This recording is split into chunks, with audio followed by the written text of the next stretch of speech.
बिस्मिल्लाहिर्रहमानिर्रहीम। राशिद अपडेट्स के तमाम नाज़रीन की खिदमत में अस्सलामु अलैकुम वरहमतुल्लाह। नाज़रीन, वफाकी सरकारी मुलाज़मीन ने 10 फरवरी को पार्लियामेंट हाउस के सामने यौम यकजहती और साथ ही यौम एहतजाज मनाने का फैसला किया है। याद रहे कि 10 फरवरी आज से 2 साल कबल सरकारी मुलाज़मीन ने एक इस्लामाबाद से एक मुनज़्ज़म तहरीक का आगाज़ किया था, जिसके नतीजे में वफाकी सरकारी मुलाज़मीन और सूबाई सरकारी मुलाज़मीन ने डिस्पैरिटी रिडक्शन अलाउंस 25% और 15% हासिल किया। और सरकारी मुलाज़मीन का जो सबसे बड़ा मुतालबा था कि वो मुलाज़मीन की तनख्वाहों में तफरीक ख़त्म की जाए, लेकिन वफाकी हुकूमत ने अफसरान की तनख्वाहों में 150% तक इजाफा किया। दूसरी जानिब सरकारी मुलाज़मीन के साथ तसलसल के साथ ज़्यादतियाँ की जा रही हैं। इस ज़िमन में वफाकी सरकारी मुलाज़मीन का सबसे बड़ा मुतालबा यह है कि सूबों के तर्ज पर अपग्रेडेशन की जाए और वफाकी सरकारी जो अफसरान हैं उनकी तर्ज पर स्केल 1 से स्केल 16 तक के सरकारी मुलाज़मीन को भी 150% और कम से कम 100% एग्जेक्टिव अलाउंस दिया जाए। मज़ीद तफसील जानते हैं रहमान अली बाजवा से। मुलाज़मीन जो है अब्दुल कादिर मंदूखेल साहब की कमेटी के अंदर इनका केस चल रहा है, उनकी रेगुलराइजेशन बहुत मुस्बत तरीके से अब्दुल कादिर मंदूखेल साहब इस इशू को लीड कर रहे हैं। तमाम डेली वेजिस कॉन्ट्रैक्टेड हक मुलाज़मीन के लिए ये पैगाम है कि मुलाज़मीन का यौम यकजहती का दिन है और इसके साथ साथ अब्दुल कादिर मंदूखेल साहब को हमने खिराजियत तहसीन भी पेश करना है इस 10 फरवरी को। क्या लाहे अमल है ये हमने बैठ के तय किया। आज फेडरल सेक्रेटेरिएट के साथ ही मौजूद थे, कोर कमेटी के तमाम यूनियंस एसोसिएशन के साथ आज 5:30 बजे मीटिंग है।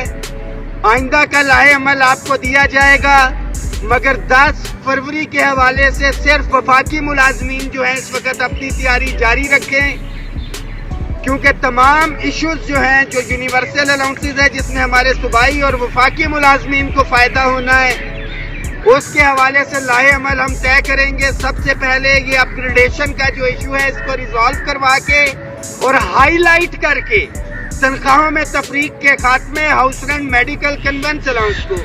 हमारे बहुत से साथी इस गलत फहमी में हैं कि ये सिर्फ अपग्रेडेशन होनी है, हमारा इसमें कोई फायदा नहीं है। तो उन साथियों को सिर्फ इतना पैगाम दूंगा कि क्लास 4 का मुलाजिम अगर ये सोच के आए कि 40% जो डिस्पैरिटी रिडक्शन अलाउंस है मुझे तो 4000 इजाफा हुआ, मगर दूसरे अफसरान को इसके अंदर 40,000 इजाफा हुआ है, वो नहीं आएगा तो मामलात हल नहीं होंगे। जिसको जो फायदा होता है हमने एक दूसरे का साथ देना है। यहाँ पे मुबारकबाद पेश करता हूँ वफाकी सेक्रेटेरिएट के अफसरान को कि एक तो जिनको पहले से मिला हुआ था एग्जेक्टिव अलाउंस, जो अफसरान रहते थे उन्होंने अमली तौर पे दफातर का काम छोड़ा, मिनिस्टर साहिबान उनको बुलाते रहे, वो काम नहीं किया उन्होंने।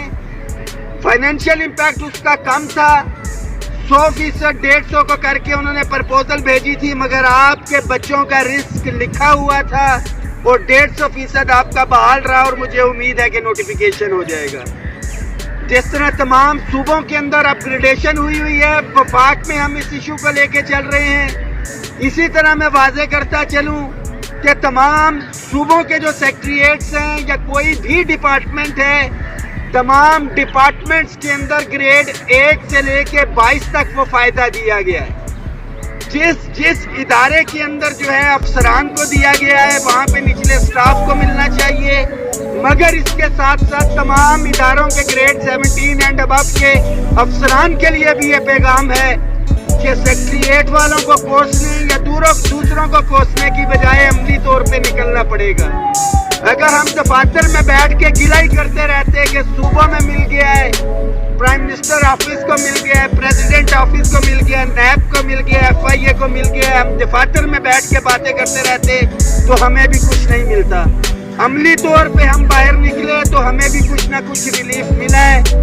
दीगर रिलीफ के लिए हमें इकट्ठे होके एक दूसरे का बाजू बन के निकलना पड़ेगा, तो तभी हमारी कामयाबी होगी। इस मैसेज को शेयर करें, 10 फरवरी के हवाले से तमाम वफाकी मुलाजमीन जो है तैयारी रखें, सूबों के कायदीन के साथ राब्ते में हैं। बहुत जल्द जैसे ही खास तौर पे ये अपग्रेडेशन का इशू जो है हल होता है, क्योंकि हम ये तासुर नहीं देना चाहते कि सूबाई मुलाजमीन और सारे यहाँ पे आएँ। मज़ीद अपडेट्स के लिए देखते रहिए